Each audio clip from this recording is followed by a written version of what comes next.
Welcome back to Collision Podcast, and this is the Game of Thrones edition, and this episode 2. That's right. Yes, and I'm joined with my co-host, Anthony Flores. Hey again, how's it going? Okay, so I had to make a list. All right. This was an incredible episode. I think in a lot of ways it was a little bit of a repeat of last week in the way that there was reunions and talking and people hashing it out and drinking together. So I think it was kind of a continuation, but it was really cool with a lot of surprises. Yep, a lot of people get very honest when they're facing death. Yes, there was a few shocking moments for me. So why don't you tell me what were the standout moments of this episode and what surprised you? Because I have a list. Well, my favorite moment of the entire episode was Brienne of Tarth being knighted by Jaime. I thought that was great, not just for the knighting itself, which Brienne definitely deserves, but also for the one-upsmanship of Jaime saying, oh, you don't need a king to Tormund Giantsbane and all that sort of stuff. I really like that, the competition between those two. For Brienne of Tarth's heart. It's so awesome. Yeah. And then let's not forget at the very end, first time ever, if I'm not mistaken, she smiles. Yeah, that's the first time I recall really seeing a genuine smile on Brienne of Tarth's face. So that's awesome. That was on my list. And and then it kind of furthers that relationship. I mean, we know that she's had feelings for him, but I saw a little bit of an evidence where it almost looked like he had feelings for her too. I feel like he does. It's something, if not respect, then maybe something. He looked her way in a very endearing way that to me seemed very romantic. It's true. And his jealousy of Tormund Giantsbane kind of speaks for itself. I think that was definitely one of those moments where Jaime was very jealous and he's saying, you don't need a king to do that. Oh, right. He's like, just, I'll do it. Hold on. Watch this. What else? I have a list in front of me. So this was amazing. What else really stood out? Well, of course, the conversation between Daenerys and Sansa was pretty interesting. I like that whole power dynamic and hey, we're ladies in business together. And so why do we have to fight? And it's, because we each have our own motivations and most people with power fight. Now I remember something like that. Oh my gosh. I mean, she completely cuts through all the bullshit, Sansa, when she said, we don't bend the knee. Yeah. We don't. So we are they're independent up in the north. That's right. And Ned Stark didn't claim to be a king. He was Lord of the North, right? That was his title? Yes, or Warden of the North. That's it, Warden of the North. So she leveled that playing field and cut through all the bullshit when she said, what about the North? Because, you're not my queen. Yeah. And that was huge because it was so ridiculous how Dany rolls in with all this nonsense. Yeah. All this pandering to Sansa. And it was like she was saying stuff that was so uncharacteristic of that character. Yeah. Making herself sound so vulnerable. It was such BS. Well, I mean, she was trying to warm up to Sansa, It makes sense. She's dating her brother after all, so maybe you want to get to know the family a little bit. Yeah, but the Starks don't bend the knee. No, they do not. Jon Snow, especially being acknowledged as a bastard of the Starks to begin with. Yeah. For Jon Snow to cause that. Oh, exactly. And that brings us to the next big reveal. Oh, please. Jon Snow revealing himself to Daenerys. And that did not go over well. First of all, she just does not seem to believe it at all. She looked pissed.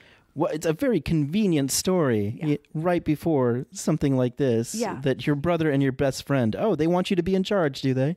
Well, very interesting. She totally is like, so 3 people have this opinion. Everybody's turning on Daenerys. Everybody. She must feel completely out of place. It's got to be very difficult for her. It's got to inspire some paranoia. When she said that will make you the ruler, the legitimate heir to the throne. Yes, she has a claim. She looked pissed. Oh, yeah. Wouldn't you be? I'm not sure if she's going to give up the throne that easily. I don't think so. I'm curious whether or not she's going to throw Jon Snow off the back of a dragon in the next battle. This seems to be a good way to go.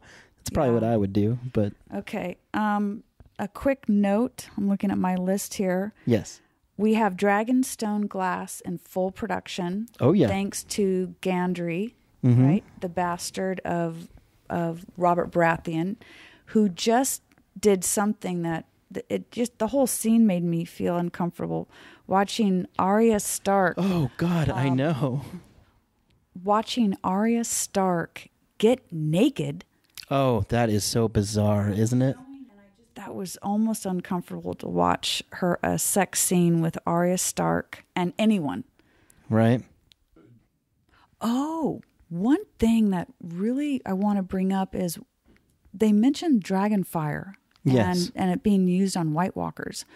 But it's like, why didn't they try that before? That's a great question. Why didn't they try Dragonfire against the Night King in the past? Yeah, there's a history of Dragonfire being used by the Targaryens, the Mad King. He used it. Oh, but that was a chemical. I mean, it wasn't coming from an actual dragon. It was. No. Isn't that what they mentioned in this week's episode? It was that. Oh, chemical? I thought they meant literal dragonfire, as in from one of Daenerys' dragons. Oh, okay. What's that green stuff called then? It's called dragonfire. That's what it's called. The chemical. Yes, that's kind of like Greek fire from Greece back in the day. I think that's been used in the battle with Baratheon. Yes. What was it called? The Blackwater Bay. Well, I'm wondering, they've used that chemical dragon fire recently. And it's like, I don't understand why it never occurred to anyone that could take out White Walkers. You would think it would, because regular fire can. So any fire can. Why don't they use some dragon fire? That's a good point. It's like, I don't understand what's taken so long. I don't know. Maybe it's all in King's Landing or something. Maybe they can't get to it. Oh. They might not know how to make it because it's like a proprietary recipe. Right. It was housed in a vault in King's Landing. That's right. So Cersei might be the only person who can access any of it. So next episode is going to be probably the war that, I don't know if it'll end until the 6th episode, but it's going to start. Yeah, it's hard to say whether Winterfell will still be there through the whole rest of the series, to be perfectly honest. It seems like they don't have very many episodes left. It seems strange that Winterfell would just somehow survive. Cersei would be off doing nothing and that it would just end here. So my guess would be that they retreat to a different position. So that's at least what I'm thinking they're going to do. Oh, head south? Oh, I'm sure of it. I'm sure Winterfell will not be held. I'm almost sure of it. And the thing that I want to keep bringing up is I'm not really sure how the Starks preserve, or even if they do anything with their dead, they're putting all the people they want to keep safe into the crypt. I wonder if that's a huge mistake. I hope they thought of that. It seems like they would have. Okay, here's the thing. I don't know if you can make White Walkers from people in crypts. I'm sure you can. Oh, of course you can. They're like skeletons walking around. Doesn't it happen right when you die? I don't think so. White Walker? Oh, I doubt it. I'm sure the Night's King can raise whoever he feels like. Oh my gosh. So they're putting them all in the crypt. Seems like a bad idea. But I'm sure it's very safe from the outside. Every castle does that. Of course, Every single house has a crypt underneath it. Of course they do. So that would be pretty amazing if Ned Stark is... Oh, yeah. But he'd be back as a White Walker. Exactly. So is this all headed towards Ned Stark, headless Ned Stark, walking around? I'm kind of halfway hoping so. I'm a little bit Team Night King, to be perfectly honest. I feel like it might be better being under him than anybody else in Westeros. Any last predictions on next week? Well, I think the battle is here, definitely. I think it's going to happen. I think that there's going to be something. And like I said, I personally think that they're going to lose Winterfell because there aren't that many episodes left. Mm-hmm. And since Cersei's out there all by herself, and George R.R. Martin, of course, he's still attached to the show, and he likes to shake things up. He's very good like that. He writes like as if this was all history, and history really shifts around quite a bit for almost no reason, like a storm or something like that could change the course of history entirely, and especially the course of a battle. So it's hard to say with any certainty what's really going to happen. Like if it was a show that was more typical, if it was, or something I was more familiar with, like with Lord of the Rings, which is where I'm kind of getting this. I'm kind of thinking about this whole battle as being a lot like Helm's Deep, who I'm sure I'm sure everybody listening is familiar with this. If you're a fan of the show, you've probably watched Lord of the Rings, and if you haven't, you really should, or you should read the books. Towers, the second, exactly, that's in the second one, the Battle of Helm's Deep. It seems like a place that they'll defend and that they'll probably end up losing. That's at least my thought. So in the next 4 episodes, it'll probably be a retreat and other battles along the way. So, okay, very good. I like that parallel to Two Towers, Lord of the Rings, where they lose Helm's Deep. Yeah. And man, that is an interesting. Or maybe they win that battle, but they have to fall back. They have to get out of there. Yeah. I honestly, I don't even know where to go with predictions because I'm going for Headless Ned Stark. I want Headless Ned Stark. I think I'm gonna just agree with you on that. It would be amazing if the Starks were resurrected from their tombs, but oh man, really? Like I don't know. That'd suck because they'd be White Walkers. Oh yeah, I mean, Cersei and Euron Greyjoy, they can't just stay in the South. That's for true. any length of time. They need to get back into the show. So it's like, what is going to cause else? They're going to head south or they're going to head north. Something's going to happen. I want to see the battle. I mean, the previews seem to make it seem like we were going to see some fighting going on at Winterfell. Oh, and I'm loving Theon Greyjoy. Yeah, happy to have him back. I think Sansa might have some affection for him. Oh yeah, well he did rescue her from Ramsay Bolton. She owes him a debt of gratitude. She seems more interested than that. No, not in Theon. So. No, that's like her brother. I don't think so. You're shipping them, really? You wait till next week and you tell me if there's not going to be a romance brewing. Okay. Now you have the other guy, the eunuch, the worm. Yes, Grey Worm, yeah. And he's in a relationship with a woman. Yeah. And they're nuts about each other. That's true. So, I don't see any reason why not. I just don't see it, but I don't mean to disagree with you every single time, Sharon. I'm sorry. But they're in love, so I'm saying, that's true. If Sansa deeply loves him, they might stay. I don't know. Well, they just grew up together. I'd be surprised. They're like step siblings. Oh, I forgot. Yeah. Okay, I'm so focused in on him rescuing her at the House Bolton that I forgot that they grew up together. But that was also a long time ago. It's also Game of Thrones, and we have actual siblings, just kind of with each other. And Jon and Daenerys, who are aunt and what is that, nephew? Oh, exactly.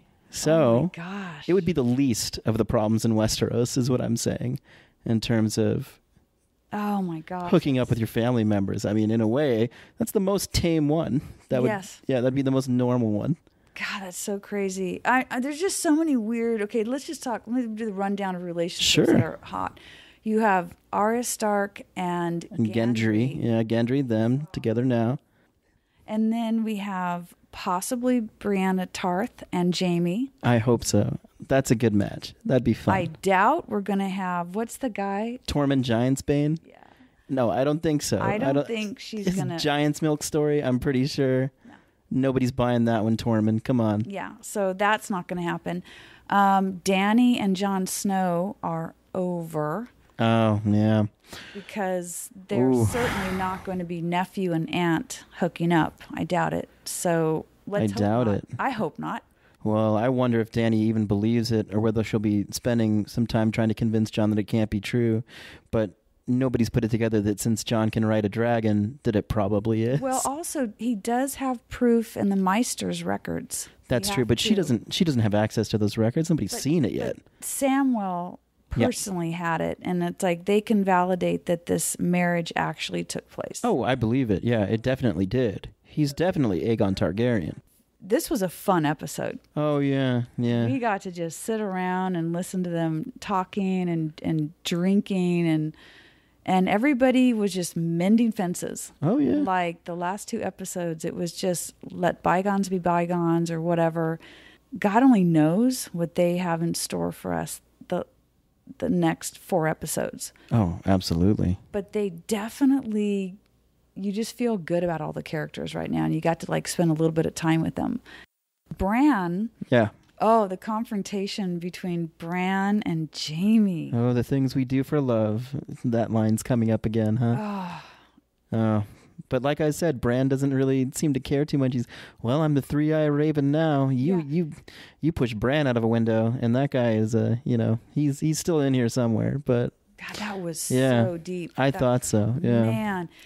Yeah. It's one big love fest right now, and that next week is going to go terribly wrong. Yeah. When I think it's Tyrion or Jamie are going to have some heroic death. I'm sure of it. Somebody's going to die very heroically. There's going to be a lot of heroic deaths coming up. So we're going to have to come up with a sound effect for next week. When we do, every time there's a heroic death, we'll have like a sound effect. Okay, we'll have to think of something. I'm not sure what that should be yet. Okay, think about it. Maybe a bell or something, like a death bell. Yeah. Nah, or I don't know. A trebuchet or trebuchet something. Going off? Yeah. Just trebuchet into the sun. We'll have to come up with some appropriate, and we're thinking Game of Thrones. I put it into the Viking Age of the early 800s to up to, I would say, War of the Roses, like 1400s, something like that. 1450s. Yeah, mid 1400s. With the War of the Roses. And the weaponry they're showing in tonight's episode was like, trebuchets, but not the level that they got to when they got into like the 14th and 15th century. Right. There was one called, I had a name to it. I think it was called the Wolf. And it was massive. This trebuchet, it could hurl like a car. Nice. Type of thing. And I have to think of the name. I don't think I have the right name for it. But this was, if you look at the trebuchets used in Game of Thrones, they're really primitive. Yeah. It's almost like sieging castles and like, again, like Viking Age, Charlemagne type time period from what I could see. And I know Game of Thrones isn't real, and I shouldn't be trying to put it into the context of our European history. Well, they use the word trebuchet. They use a lot of European words. So, and they have the crossbow. And it's Wait, do they use the word trebuchet? Maybe they don't even call them that. But in the books and stuff like that, they always. I don't think they do. Well, maybe not trebuchets necessarily, but that's one thing I've always noticed about the books that I thought was funny, is that they'll mention certain pieces of armor, like a gorget. And I had to look this up, and it's something that covers your neck so that, you can't get your throat slit, basically, in battle. And a gorget is, I believe it's like a French word or something like that. I'm pretty sure it's French. Mm-hmm. It's from a different language. It's definitely not English. No, I think it would be French because they were expert weapon makers, metal workers, and stuff. So, I could definitely imagine it's French. I can't help it. I'm looking at it through a sci-fi lens. I look at it through European history and the War of the Roses, and I can't help but reference, and it's so much fun to do that. Yeah. But I know it's fantasy, and this isn't Earth. Oh, anyway, I know. It's fun. But it's like an alternate reality. They use like some European Latin words, stuff that was derived, couldn't have been derived in this world. I can't think of a better example than gorget right now, because I remember looking that up specifically because I didn't know what it was. And so I found the origin of the word and was just thinking to myself, like, well, this could never have happened because, you would never call this thing a gorget because there's no such thing as France. Mm-hmm. So where did this word come from? So, cool. That's a fun thing to think about when you're reading over the books or when you're listening into the dialogue. It's just how much of this is European, how much of this could not be possible, or just the naming convention, if nothing else. Of course, the invention itself is something, but then there's what do you call it? And, if you're using Latin or Greek or language other than English, which they obviously speak for whatever reason. Of course, that's getting way too into it. I guess I'm gonna kind of get out in the weeds here. They use, I'll save you here. But I think it's fun. They use some European. They use tons of European references. They certainly do. Crypt is from Europe. Castles are from Europe. Yeah. Towers are from Europe. Siege equipment they use is totally European. Definitely. And crossbows and swords and stuff. So it's like alternate universe. There's so many parallels to European history here. And in several different ways. So it's kind of fun just to think about it. Oh, definitely. But anyhow, and Ghost is back. Ghost is back. Right, the wolf, the dire wolf. So that was surprising. Always happy to see them.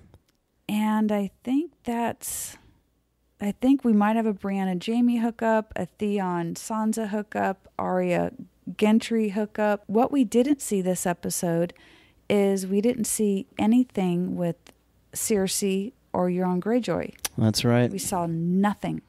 Yeah, well, they're out of the picture for now. They're just waiting it out. In some ways, I kind of hope that what I want to happen happens, which is that the Night's King just marches right around Winterfell because he knows, well, the Night's King seems like he wouldn't really care. He's got a huge army of the dead. Maybe he'll take Winterfell. But if he knows what's going on in a broader sense, that he might actually go down to King's Landing and try to take out Cersei before attempting to take out the North. So I would love to see that because I just want to see Cersei's plan turn completely on its head. Because I just, Cersei is such a great villain for me. But at the same time, the reason I like that character is because I hate her so much. It's like I want to see her go down first, and her whole betrayal of everybody here. Mm-hmm. I want it to be turned completely around and like, oh, you think you're so clever? Well, guess what? The Night's King is going to march right past Winterfell, go down to King's Landing, and come for you first. I would love to see that because they're much more vulnerable. Euron's going to take off. He's not... as soon as he sees that army of the dead marching across, he's gone. He's never coming back. Cersei's all on her own with about 20,000 men from Braavos, and that's it. And that's what I want to see. I think that's so brilliant. I can't believe you said that because... Could you imagine the looks on their faces if the army literally walks all the way around and just starts going south? They will be shitting themselves. Exactly. All They'll this preparation. Like, now what are we going to do? Exactly. All this like we thought we were about to die. We're here like, contemplating death. And what is death? Oh, is it when you lose your memories? Oh, Bran, you're the memories of the world. And is that death? I don't know. Is being a dog like being dead? Are they already dead inside because they don't have like memories like people do and they can't tell themselves a story? I don't know. What's death? What is it? What's life? My God. I have no idea. All I want to do is hear Podrick sing and then maybe die in the morning and then, hey, where are you guys going? You guys just like went right past us. That's what I want to see. That's exactly what I want to see. And if the Night's King is as genius as we all think he is, or like is he supposed to be, right? I think that's what he would do. That's what I would do if I had that much foresight. So awesome. I would hope I would do that. I just want to see, if all the Dragonstone chemical that was used in the Battle of Blackwater on Stannis Baratheon, or Stannis you're talking about the Dragonfire, right? Yeah, the Dragonfire. Oh, yeah. Okay. If that stuff if the only place it was in King's Landing and all of it blew up because it was in the Citadel. Yeah. But if that's the only place that has that stuff, why in the world did they leave without taking it to use against White Walkers? I know, right? That's like, really? That's such a... What happened to... Tyrion, you're talking about Dragonfire? Dragonfire. Oh, no, that's at King's Landing. They should have taken it with them. Jaime and Tyrion when they left? Yes. Yeah, Jaime should have taken some of that Dragonfire. That's a good point. I think it's the only place it exists. I'm pretty sure. It has to be manufactured. It's a chemical, and they guard the secret of it very, very closely. There's that line back in season 1 or maybe something like that where Bronn is talking to somebody at King's Landing. It might have been season 2. Point is, Bronn was talking to a Meister about Dragonfire. Oh, we have this chemical, and he's just like, I've seen a lot of chemicals. It's usually just pig shit or something like that, Right. But this was the real deal. Like Dragonfire will burn on water. It's basically Greek fire, but much more explosive. It's definitely its own thing. So yeah, but Dragonfire, it's a proprietary recipe that not everybody knows how to make. So the Meisters over in King's Landing, they know how to produce it, or at least they have a big store of it somewhere. They're not going to get that up in the north, apparently. That's only for the king or something. If they could lure all the White Walkers to King's Landing, and then blow up the entire city with Dragonfire, with Cersei in it, with Dragonfire, and kill all the White Walkers. That's a great idea. Oh, that would make a lot of sense too, because the Mad King's plan was to blow up King's Landing with Dragonfire. So everything must be in place already. So what if they can lure it? What if they put Bran over there? It's too bad that couldn't have happened. That's a great point. I mean, you don't want to destroy a whole city just to rid it of White Walkers. It's kind of throwing out the baby with the bathwater. White Walkers? Oh, of course. I mean, it would be more important to destroy them, but at the same time, it's a shame to destroy a whole city to try to solve your problem. But imagine if they all got killed by White Walkers and King's Landing becomes 100% White Walkers. Then blow it up.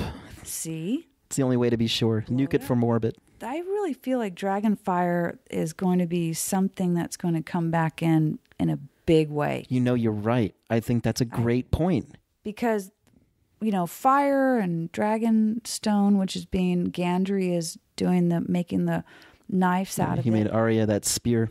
Yeah, so that kills White Walkers. So does Valyrian steel. Yes. But, my goodness, if you could just take out thousands of them with one Dragonfire bomb, that would be... That was the WMD of... not its day, I guess, in the books. It's the weapon of mass destruction. Yes. That Dragonfire. Yes, so it baffles my mind that nobody thought of that. That is a great point. And that would be so great. That would be a cool ending. If they all ended up, could you imagine? That'd be a cool ending. But could you imagine if Tyrion and Jaime and all the Starks that were brutalized, like poor Sansa was tortured at King's Landing. Could you imagine if they do go to King's Landing first, and that forces everyone at Winterfell to come down to King's Landing to fight, and they all have to come back to King's Landing? And then blow it up. I would leave Cersei there. Oh my God. I hate you, Cersei. I wouldn't be surprised if Cersei gets taken out and the throne is actually vacant for at least 1 or 2 episodes. Oh, yeah. That could be. I think that we don't necessarily need that character there anymore. Cersei? No, not at all. Like, she's obviously not a person that's in line to inherit the throne. No. She can play... She's like a temporary... I mean, how did she crown herself king of the thrones? Like, she just not did in it. line. She's a Lannister. So she was married to a Baratheon. Baratheons were in line to be kings. But there are no more. Except for Gendry, so but he doesn't count. Is her name technically still Baratheon? Technically, but she goes by Lannister. Okay, I mean, I don't think you lose the name if you're a widow. If she's still technically the widow of Robert Baratheon, then she might be a queen. She might be a queen then. And in which case she could take the crown. But I don't think she's in line for the throne. I think it would still pass to a male heir. I don't know if they would. Yeah. I don't know. So that's a good question, actually, for us to look into. But she's not a contender for the throne when you factor in the Targaryens and Jon Snow, and it's like she's definitely not going to be in line. So I think we can get rid of her. I think so. I think it's possible. I would say 3rd episode she'll be gone. Yeah, 3rd or 4th. I mean, 3rd will be next week. So also Sansa is fantastic. She's great. Like you said, she has grown up and she is so beautiful. She is so exceedingly beautiful, yes. And she looks good in her Janet Jackson Rhythm Nation outfits. Of course. Looking all totally badass. Chains and everything. Yeah. Oh, I love that.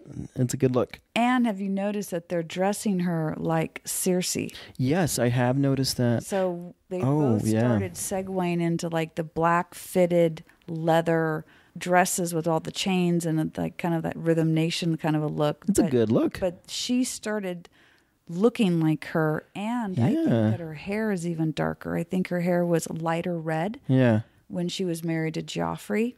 Well, and I think they've darkened her hair a little bit. Yeah, well, she is her mother's daughter, and Catelyn was often referred to as, or Catelyn was often referred to, at least in fan circles, as the Cersei of the North.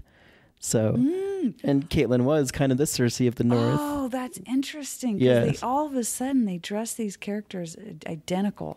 Right. She changed once she got out of the Boltons. Yes.